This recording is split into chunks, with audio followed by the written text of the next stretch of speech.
You're a creative person and you want to do more, but for one reason or another, it's just an absolute battle. This can be both for just starting at all, or when it feels like you're working on max difficulty for even the smallest bits of progress. In this video, I'll be talking more about why this happens and how you can get through it, so you can get back to giving it your all without it being this overwhelming thing in your head. Obviously, I'm no expert, but I do have my personal experience as a creative to rely on, and I hope that this will be helpful for you too.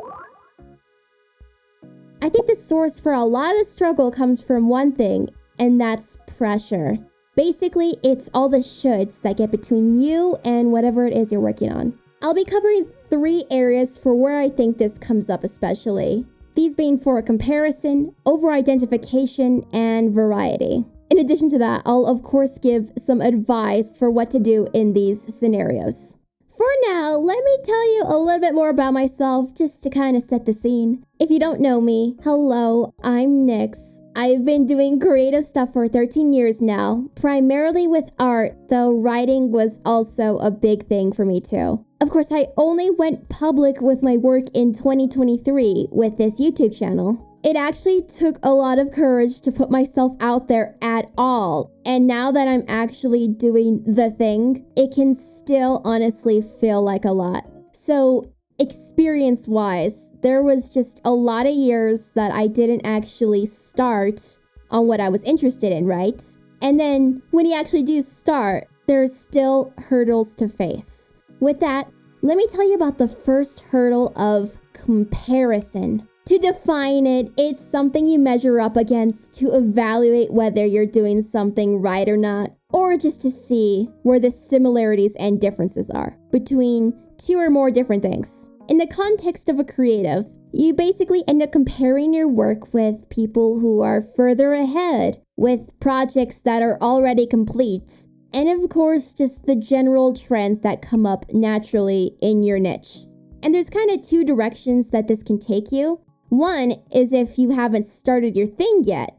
In that case, you judge your ideas before they're fully formed. It can be helpful to know what's possible out there, but at some point, say you're scrolling along for inspiration, for example, you can see some pretty phenomenal things, but there you are comparing something that's been perfected versus where you're at now, which is either in the middle of it or right at the beginning. And that's just not a fair comparison at all. Not to mention that, but there's other things that are out of your control, like a person's resources, their availability to devote time towards something. Really a whole host of things. Heck, even when they started at all, like a right time, right place sort of deal.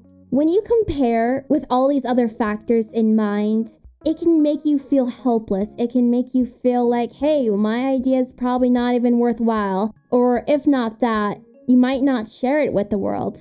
Even when you're already out there producing the work you want to make, if you get too caught up in what other people are doing, you're going to lose sight of what you really care about, the thing that's right in front of you, the thing that made you do this in the first place. And you're going to be caught in a loop of chasing something else when you already have everything you need right now. And that's the core of it all, right? It's this phrase, just do you. Comparison blurs your creative voice. It changes what you do into something that you express yourself with, into something you get validation from, which is all external, things that you don't have control over. So if you've been impacted by this, the best thing you can do is continue to work on bringing the focus back to you. What motivates you internally?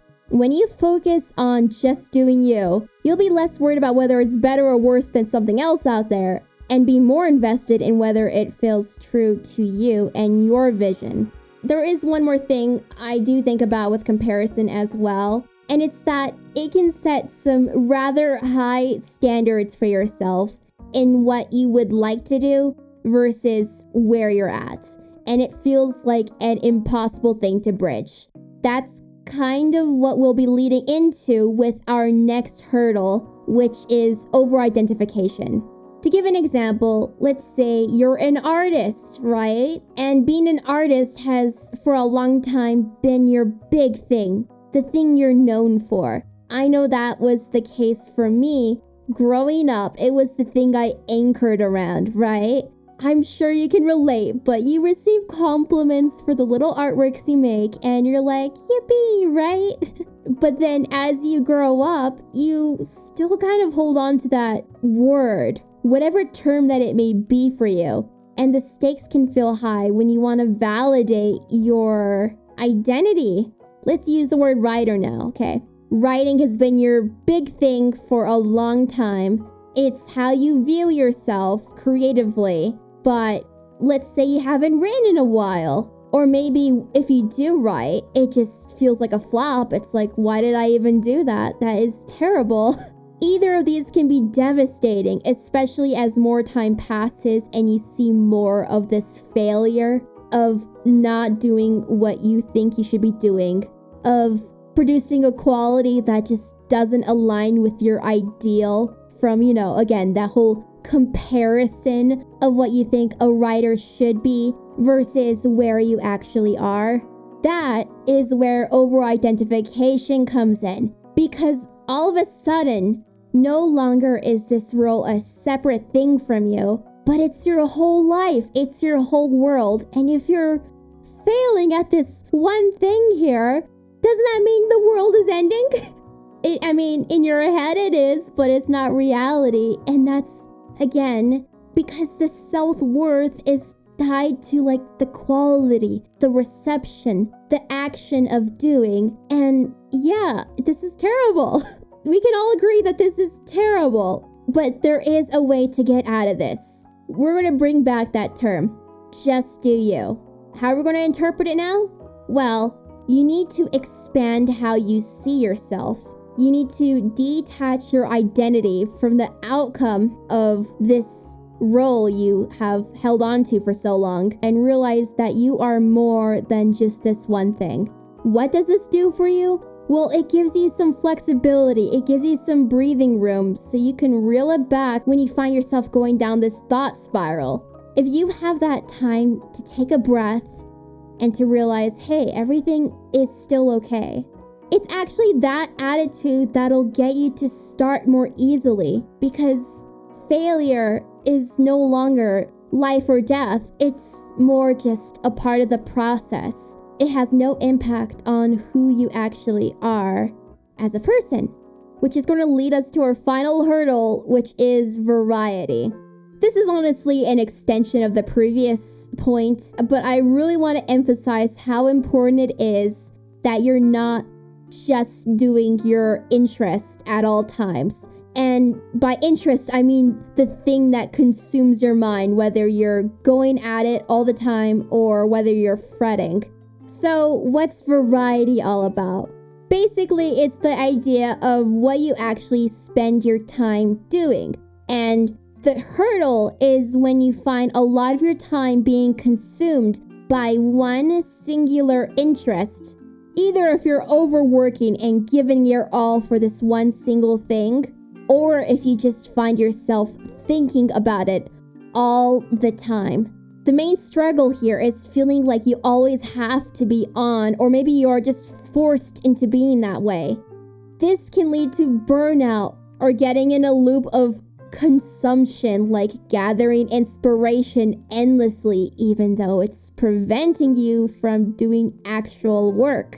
It can make you feel overwhelmed by the pressure to produce more. Whether you're creating a lot or getting nothing out there at all, there is always this sense of overwhelm and pressure to keep on creating no matter what.